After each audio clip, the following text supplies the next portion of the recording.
Hello everyone, on today's episode of Get Smart with Swap Smart, we will be teaching you how to hard reset your Huawei Enjoy 6S. Before we begin, make sure your device is powered off by pressing the power button.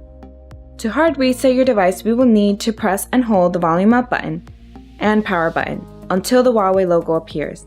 Okay, let's try.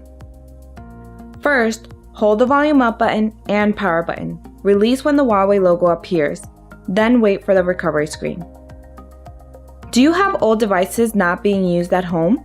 Trade them in for cash at swapsmart.com. It's quick and easy.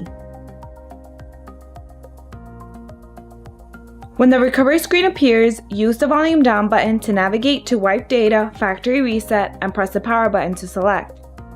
Again, use the volume down button to navigate to wipe data, factory reset, and press the power button to confirm.